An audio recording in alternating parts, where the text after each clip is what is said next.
What's the difference? Oh, wow.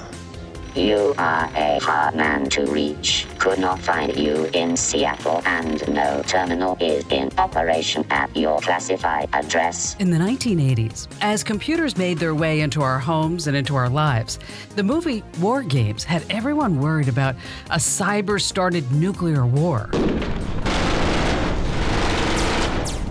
Now, fast forward 25 years, and the cyber war worry, well, it's grown, and it's becoming even more threatening. A security threat different than anything else we've ever faced before. Sony is still dealing with the fallout from hackers who stole millions of pages worth of documents, including emails from top executives, health records of employees, private information about mega movie stars, and a whole lot more. Well, Bill, good morning. The Sony Pictures hack is deeply worrying to the U.S. intelligence community because it's believed to be the first time destructive malware has targeted a firm inside the U.S., and it's similar to the physically destructive attacks on Iran's nuclear program with Stuxnet and the attack on Saudi Aramco, where 30,000 computers were affected. Do you remember that? It's almost 4 years ago. A hacker group called Guardians of Peace leaked a massive amount of confidential data from Sony Pictures. The group demanded that Sony pull the film The Interview. It was a comedy about a plot to assassinate North Korean dictator Kim Jong-un. Aside from deploying malware to erase Sony's computer's infrastructure, the group threatened terror threats at any theaters that actually screened the film. And according to Stanford's Center for International Security and Cooperation, it was the beginning of something much more dangerous. It was the beginning of a cyber nightmare so bizarre that not even Hollywood screenwriters could have imagined it. Now, we know that the cyber attack was eventually attributed to the government of North Korea.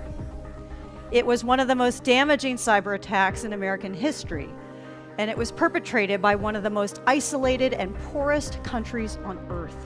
We all have to face it. The age of cyber war, it's here. It's real. It doesn't just affect big government or media moguls. It actually affects all of us, our families, our neighbors, and our friends. I'm America's digital pro, Kim Komando. In this podcast, we're going to look at cyber warfare. We're going to explore how nations are turning the internet into really just a battlefield. And I'm going to share some really important information about how you can prepare and protect yourself. From Komando.com, this is Komando on Demand, where we talk to the industry movers and shakers, the people who know the inside scoop, so that this way you're up to date on everything digital. But first, I'd like to thank our sponsor in this podcast.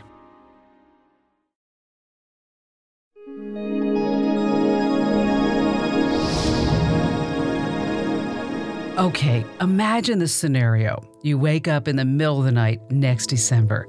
The power's out. You look out the window and you see all the houses around you are dark. Then you look further and you realize that it's actually the entire city is blacked out. The temperature's dropping. You're worried that the pipes in your house will freeze and burst. You try and call 911 on your cell phone, but the line just keeps ringing busy. The blackout continues into the morning. A few emergency generators around the city are powering some emergency shelters. After moving your family into the warm space, you actually have to start making plans to leave the city. There are only a few operational ATMs in your neighborhood, and gosh, there are just these lineups in front of all of them. You really don't carry much cash anymore because, well, let's face it, there's Apple Pay and there's all those credit cards. But there's nothing you can do. You have to stand in the long line. And when you finally get to the point where you can put in your PIN number, the bank says your account isn't accessible. This means you don't have any money. You can't buy any gas to drive out of the city, so you and your family are stuck. Solid, reliable information is hard to come by. The internet's down, don't even think of going there. City, state, and federal websites, they're offline too. And maybe even the local radio stations, they're not transmitting either. As the blackout enters its second night, panic starts to set in. Everyone realizes this is actually happening.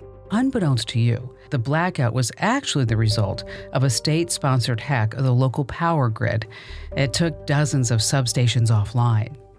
At the same time, the same hackers launched a denial of service attack on government websites, on the banks, on the newspapers, on the radio stations, on the TV stations, on the water treatment facilities. This kind of attack is not hypothetical. It's actually happened to several countries over the last decade. And many experts believe, well, America's next. I'm going to take you back to 2007 right now, to a tiny Baltic country of Estonia. It's a former Soviet republic, and Estonia has had a difficult relationship with Russia, to say the least, ever since the end of communism. That relationship got even worse after Vladimir Putin came to power. In 2007, the Estonian government announced plans to remove a bronze statue. It was right in the capital city of Tallinn. The statue was erected 60 years before to honor the Red Army soldiers who defeated the Nazis during World War II.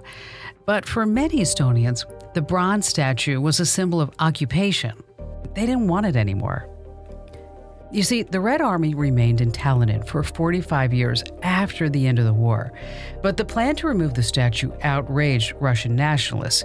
But Estonia declared independence in 1990, and the country actually became a member of NATO. The military alliance headed by the United States ensured that Russia would never invade Estonia again. So instead of launching a conventional military strike, the Russians, they used a new weapon. On April 27, 2007, a series of cyber attacks hit the Estonian government offices, the banks, the newspapers, the broadcasters. The attackers used botnets to swamp Estonian websites with denial of service attacks. Those bots would ping targeted websites thousands of times every single second. Eventually, it just took them offline. The attacks continued for weeks and severely disrupted life, as you might expect, in Estonia. Jason Healy is a cybersecurity expert at Columbia University. He says that ultimately, the Russian attack failed. But even in the midst of this online assault, the Estonians moved the statue. So I see, fine, yes, a tactical defeat for the Estonians, but an operational victory. The Russians failed in coercing the Estonians. The Russians didn't just lose operationally, but strategically as well. They tried to bring down the Estonians, but now the Estonians are renowned for their cybersecurity expertise. They travel the world giving cybersecurity advice. And now NATO is warned about this Russian tactic. So NATO did not care about cyber attacks prior to this in 2007. After this, at the highest level of NATO, they said, we have to have plans, we must have budgets, we have to have a cyber center. And you know what? They built that cyber center in Tallinn, Estonia. You need to stay with me because you may be sitting there right now thinking, oh, well, this has nothing to do with me. This is happening in Estonia. Well, hang with me because I'm going to explain it all in a second. Because the attack in Estonia may have been a failure for Russia's new cyber weapon, but I have to tell you, they were just warming up. In 2014, Russia invaded the Ukraine after a popular uprising overthrew a corrupt Kremlin-backed government in that country. As the war dragged on in the Ukraine's eastern territory, the Russians deployed another weapon. In 2015, 250,000 Ukrainians were left without power after hackers successfully infiltrated 3 energy companies. I'm talking about 30 substations were turned off for about 6 hours. Then, 1 year after the first attack, it happened again. This time, about 1/5 of the city of Kiev was left in the dark. Andy Greenberg investigated those attacks for Wired magazine last year. He told CBS News all about what he discovered. Well, there are actually 2. So in December 2015, for the first time in history, hackers, who we believe now were Russian hackers, took down the power for 250,000 Ukrainians in 3 regions of the country. But then they struck again a year later. And it's not only that, but their attacks are evolving. In 2015, they were attacking these distribution stations that are kind of like the capillaries of the electric system. In 2016, they took down a transmission station, which is more like an artery. Disturbing progression happening. Russia is at war with Ukraine, and they want to destabilize the country. They want to, to make it look like a failed state. But then I think the really disturbing thing is that they're also using Ukraine as a testing ground for attacks that they're honing to possibly use against Western Europe or the United States in the future. Greenberg believes that the second attack in 2016 should have us more worried than the first. Even though it was much less destructive, it actually used a new kind of weapon. So in the second of these two power grid attacks, they only took the power down for 1 hour, but they used an incredibly sophisticated new piece of malicious software that automated the whole attack and seems designed to be used again. So that's maybe like the most chilling aspect of this, is that they have a reusable, adaptable weapon that they're going to want to use again. The Ukrainians were able to bounce back from the second attack relatively quickly, only out of sheer luck. You see, most of their power grid isn't automated. That meant once the attack began, they were able to manually restart the grid. This isn't the case here in the United States because we have a much more advanced grid, as you might expect. Michael Asante is an expert on securing infrastructure. He told a group of military officers at West Point recently all about what's at stake. In the United States, I would contend somebody say, well, it's apples to orange comparison. I disagree with that statement on a cyber level. I said, no, this is the same type of automation technology. Our distribution utilities, it's not like the Ukrainians were so immature in their technology use that they didn't know what they were doing. Our distribution utilities are very similar. What's different here is we're way more automated and more networked. We actually can't operate with that SCADA DMS system very long. Especially if we're trying to restore a system, that would be a nightmare. The Ukrainians were able to do that. So I would argue that technology is deceptive. You become reliant before you know it. And that's exactly where we've been during most of our system. We're already way past that stage. Because the U.S. is the most connected country in the world, we're also the most vulnerable country to this kind of attack. Our power grid and other critical infrastructure is so highly automated and connected. That makes us a prime target for countries like Russia, China, or maybe even North Korea. Fred Kaplan is a journalist with Slate and the author of the book Dark Territory, The History of CyberWar. He told the World Affairs Conference in 2016 that when it comes to these larger scale attacks, the rules are not well understood. The thing is, there are no rules of the road. Unlike nuclear weapons, where there is a very thick red line between not using nuclear weapons and using nuclear weapons, which is one reason why nobody has used any, because you might say, we could get a nice military advantage by using this 1 kiloton nuclear weapon, but nobody knows what might happen afterwards. With cyber attacks, there are already a zillion of them. And, you know, who knows what everybody's thinking is about the line between a nuisance and a real threat. In between the Russian cyber attacks in 2007 and 2015, well, that's when the United States got into the game. In 2010, a new piece of malware began to infect computers all around the world. You might remember it. It was called Stuxnet. There are plenty of worms that roam around the internet infecting computer systems. But what made Stuxnet unique was its sheer size. It was just enormous compared to other types of malware. The size and complexity of Stuxnet led many researchers to believe that it only could have been created by a state-sponsored group. It was that sophisticated.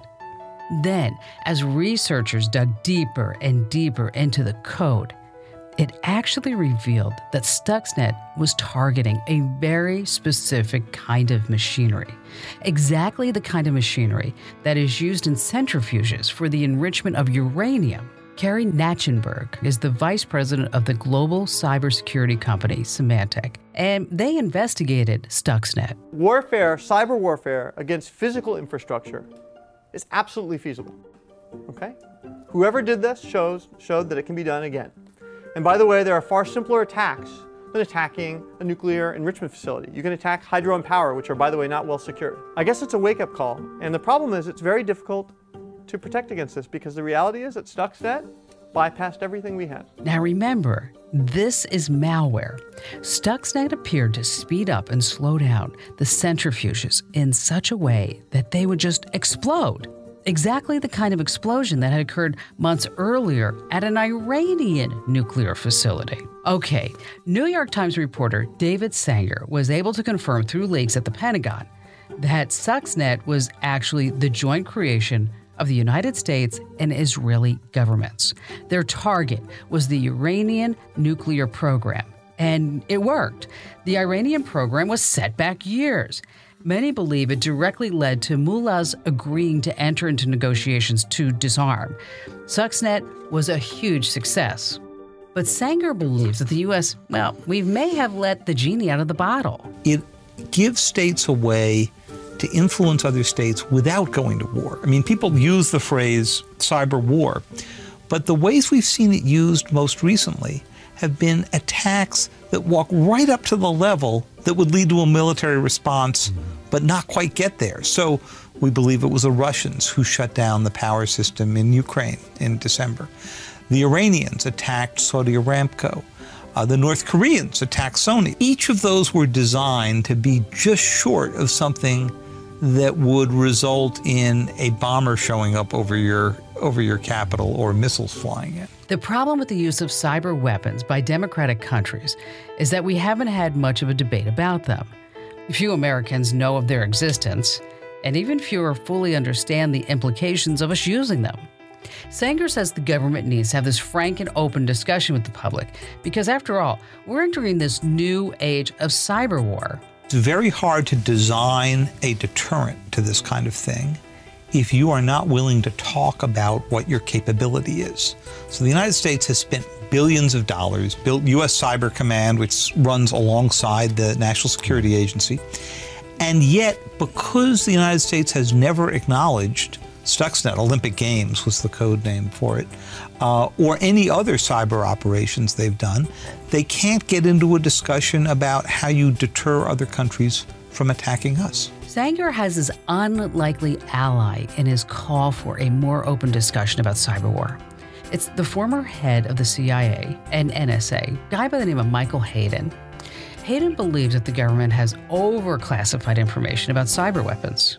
Why don't we have consensus? Well, we really haven't had an adult conversation about it. So why haven't we had an adult conversation about it? Because frankly, not enough information has been made public about it. And bless me, Father, for I have sinned, it applies to everybody. The private sector doesn't make enough information public because it has real impact on business success or failure.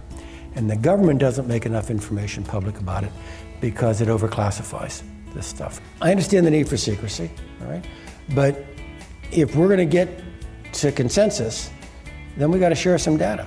We're just gonna have to let a little bit more of this be known so that we can all have a discussion. I mean, that's what democracies do. Okay, so we went to Estonia, we went to the Ukraine, we went to Iran, we started talking about some really sophisticated malware. So 2 years ago, we totally had a wake-up call here in America. You know what I'm talking about, the 2016 elections. Coming up in this Komando On Demand podcast, we're going to talk about what role did cyber warfare play in our presidential election. Plus, Russians are now targeting Americans in our own homes, and you could be part of that. So stay right where you are, because we're going to cover all of that, and then I'm going to share some tips to make sure that you can write it all out. You know it, and I know it. There's been a lot of focus on Russian hacking in the wake of the 2016 election. The CIA and other U.S. intelligence agencies have concluded the Russian government was behind the email hack into the Democratic National Committee and other political organizations. The full details of what the Russians did are only just really starting to come out. It appears to be this massive disinformation campaign combined with a few hacks. They flooded social media sites like Facebook and Twitter with fake news to kind of try to turn Americans against one another. That was combined with the hack of the emails of the DNC, which totally revealed the troubling behavior of the Clinton campaign. The Director of National Intelligence, James Clapper, reported their findings to Congress. This was a multifaceted campaign, so the hacking was only one part of it, and it also entailed classical propaganda, disinformation, fake news. Does that continue? Yes. As dangerous as that attack was on American democracy, it didn't target critical infrastructure like other cyber attacks. Michael Hayden believes it's unlikely that Russia would risk massive retaliation by trying to take down our power grid. But Russia, as I'm sure you know, isn't the only player in this game. I'm beginning to worry about the mid-range, isolated rogue nation-state actor, the North Korea, or in some circumstances, the Iran, who out of desperation might actually try to go do something like that. Just a few months ago on my national radio show and over on Komando.com and in my USA Today column, I warned about the Russian hackers targeting everyone's home routers. As a matter of fact, just weeks after I reported on that, the FBI itself issued a warning for everyone to change their router passwords immediately. But you actually need to do more than that. Of course, you should have a hard-to-guess password, but you really should reset your router back to factory defaults. Now, if you're not sure how to do that, I am not going to give you the step-by-steps here in the podcast. Just head over to my website, Komando.com. That's, of course, Komando.com. And search for Russian router. And I'm sure one of the top articles will be how to make sure you're not the next victim. If the Russians are in your router, they have access to every single thing that passes through your network. Think about that. All your passwords, all your usernames. In addition to that, they can take over every connected device in your home, from your smart appliances to your smartphone. Everything's vulnerable. So don't delay, don't put this off. You really need to do this. These Russian hackers are sneaky and sophisticated. It's just not some pimply-faced kid tinkering in a basement. These guys are well-funded and well-organized. And they're looking to use our personal routers against us. Security researchers at Cisco warn that Russian hackers have infected at least 500,000 routers across the globe with this malicious software. It has a name. It's called VPN Filter. The Russian government is presumed to be behind it because the malware uses code found in previous cyber attacks carried out by Russia. You remember those Ukrainian attacks? That's what we're talking about. The VPN malware allows hackers to have remote access to all these infected devices. It also has something called an auto-destruct feature. That allows the cyber criminals to delete the malware along with any other software on infected machines that would make them inoperable. This is such a big deal. We did a whole Komando On Demand podcast all about Russian hacking and what you need to do. On Komando.com, just click the podcast link at the top of the page, and then you can search for Russian hacking. And don't forget to share this really important information with your family and friends. So there's no doubt a full-scale cyber war is a very real possibility in the 21st century. But, okay, you shouldn't really panic about it. A mass shutdown of the power grid would be disruptive. It would be costly. But you have to think about how it would affect your own life. The risks are real. The defense against the scenario I outlined at the start of this podcast is really simple. You need to be prepared. I know, the whole Boy Scout thing. It's the same as preparing for any disaster. You want to have an emergency kit in your home. You need flashlights, you need batteries, you need non-perishable food, and you need cash, enough to help you get through a couple of weeks if necessary. And don't forget you need blankets and pet food, all your medications, and plenty of water. And make sure you have a plan with your family about what to do if we're knocked off the power grid. This is so serious. The Department of Homeland Security has a full list of things that you need to do to prepare. You'll find a link to it on my website over at Komando.com. So what's our takeaway here? We're not going to be online hermits. The U.S. has survived massive attacks like Pearl Harbor, 9/11, and terrorist bombings. We as a nation have the strength and resolve like no other nation. We know we're targets, but cyber war is the new weapon. The challenge for our elected officials and our military members is to be always one step ahead, maybe 2 or 3 if possible. We can't afford to be caught by surprise. Our soldiers have a new boot camp of sorts, kind of like the Army's Hacker University, where cyber warriors are taught their craft. As one Army officer said recently, future fights aren't going to be guns and bullets. They're going to be ones and zeros. So my question to you, are you ready? I'm Kim Komando, and thanks for listening to this podcast. Always remember, I'm watching out for you with security alerts, information you need to protect yourself in this crazy digital world. And you can find more about this and many other topics on my website. That's Komando.com, of course. Komando.com. And if you like this podcast, do me a huge favor. Give it a great 5-star review on iTunes or Google Play or wherever you get your podcasts. You see, your positive feedback helps more people find our podcasts. And after all, knowledge is power.